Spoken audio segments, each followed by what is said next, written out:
Miguel de Unamuno y Juno nació en Bilbao en 1864. La guerra carlista que vivió allí de niño pasaría a ser tema de su primera novela. Pasa en la guerra. Unamuno estudió filosofía y letras en Madrid, pero pasó casi toda su vida en Salamanca, donde obtuvo la cátedra de griego e historia de la lengua. Subió al rectorado de la Universidad de Salamanca en 1901. Las obras de Unamuno se distinguen por una fuerte preocupación filosófica e incorporan los estudios de Kant, Hegel, Nietzsche e Ibsen.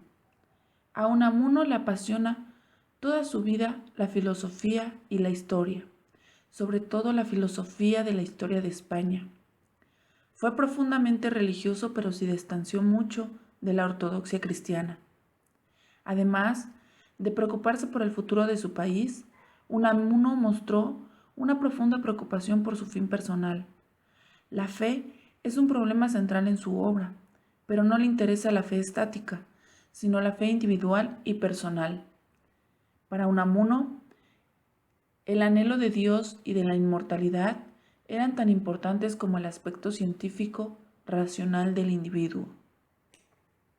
Educar, en el pensamiento de Miguel de Unamuno, es ir a las raíces, a la historia, que nos hace ser lo que somos y determina lo que pensamos, para preparar desde las raíces y la historia a las generaciones futuras, la razón por la cual esta será la suprema labor del maestro.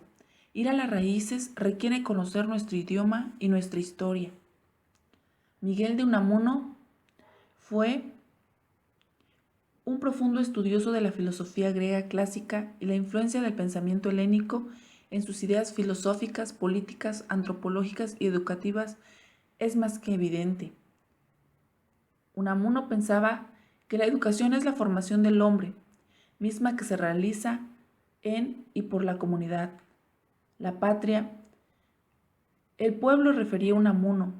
La vida social plena tratase de la vida humana, que comprende lo que es el colectivo, que lo individual, ya que lo colectivo determina lo individual y sin lo individual no puede existir lo colectivo, que a lo largo del tiempo va constituyendo la historia, la cual es la modeladora permanente de la cultura. Unamuno resalta ese carácter social de la educación, ya no desde el ángulo de la mera conciencia de los individuos, sino desde el punto de la vista de nosotros. El pueblo, la patria, las calles, el campo, el conocimiento de nosotros nos llevará a la formación del hombre en el más elevado sentido. El individuo se educa gracias a la acción de lo colectivo. La comunidad no es solamente la educadora del hombre, sino que es también la meta, el objetivo, el fin de esa formación. El hombre se formará para el pueblo y para la patria. Hay una cierta pedagogía que huye de esas dificultades, huye del verdadero trabajo, de la austeridad. Parece que nos asusta enseñar a los niños lo duro, lo recio que es el trabajo, y de ahí nació el aprendan jugando, que acaba siempre en que juegan a aprender. Unamuno cuestionó la enseñanza que se ha practicado por más de 2 siglos y sobre todo la que en Occidente se implantó, la Iglesia, cuando los contenidos que se había que aprender eran normas, preceptos y doctrinas religiosas. Ahí se aprendía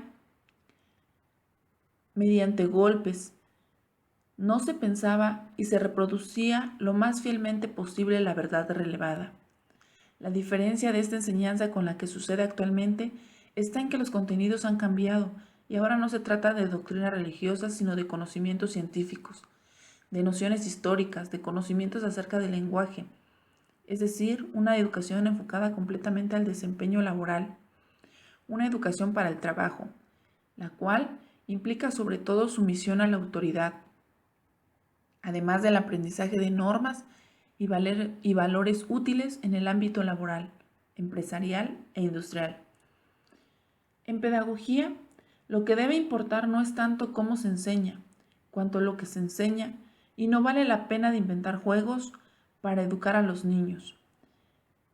Para Unamuno, la enseñanza debe ser formal, basada en reglas y normas, para preparar al alumno para una vida futura donde pueda incorporarse a un trabajo. La enseñanza es algo serio y así debe tomarse. El profesor debe ser un profesional y debe enseñar de manera formal y crítica.